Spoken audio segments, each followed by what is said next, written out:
Awal, pertanyaan pertama. Abuya, kapankah suatu pembicaraan itu dikatakan sebagai ghibah? Untuk menjawab pertanyaan ini berarti kita harus paham apa itu ghibah.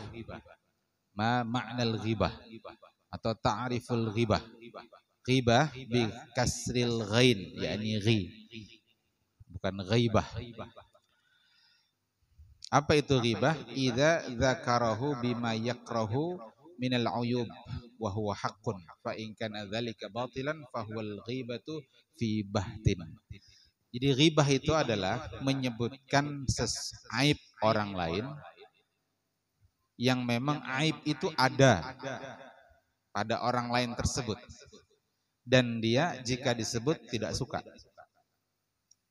Nah, kalau aib itu tidak ada pada orang lain, maka itu disebut bahtun, kebohongan atau fitnah. Nah, itu makna dari ghibah. Jadi kapan seseorang itu disebut menghibah? Yakni ketika dia membicarakan aib orang lain yang orang lain itu tidak suka jika disebutkan aibnya. Dan ghibah ini tidak hanya berupa kata-kata, tapi perbuatan itu juga termasuk ghibah. Isyarat itu juga termasuk ghibah. Di dalam kitab Ihya Ulumuddin disebutkan al-ghibatu takunu bil qauli wa takunu bi ghairihi. Ghibah itu bisa dengan ucapan, bisa juga dengan selain ucapan. Jadi lalu Imam Ghazali menyebutkan wal fi'lu fihi kal qaul.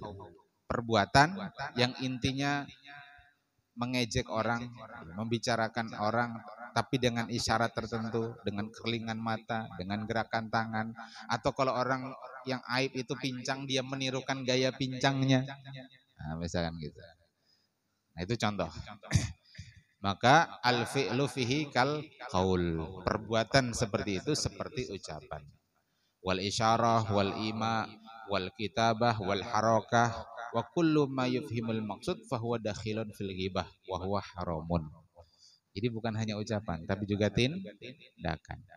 Dan ghibah ini hukumnya haram berdasarkan kesepakatan para ulama. Bahkan sebagiannya memasukkan dalam al-kabair, dalam daftar dosa-dosa besar. Sampai-sampai Imam Qurtubi mengatakan la khilafa annal ghibata minal kabair. Kata beliau tidak ada khilaf di antara para ulama bahwasanya ghibah itu termasuk dalam daftar dosa besar. Karena Allah mengecam pelaku riba. Allah menyatakan wala yaktab ba'dukum ba'dan. Janganlah menghibah sebahagian kalian terhadap sebahagian yang lain. Ayuhibbu ahadukum ayyakula lahma akhihi maitan. Apakah senang salah seorang di antara kalian memakan daging saudaranya yang telah menjadi bangkai? Maitan. Fakarihtumuh. Niscaya kalian itu tidak menyukainya. Jadi Allah membuat tamsil, membuat perumpamaan orang yang menghibah itu seperti makan daging bangkai saudara sendiri.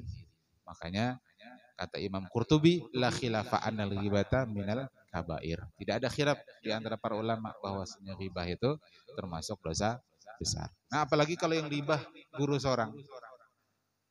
Ya, di luar sana ada siswa-siswa yang guru dipandirakan. Anu teh kene. Tadi di kelas guru kene. Ada jadi kesalahan.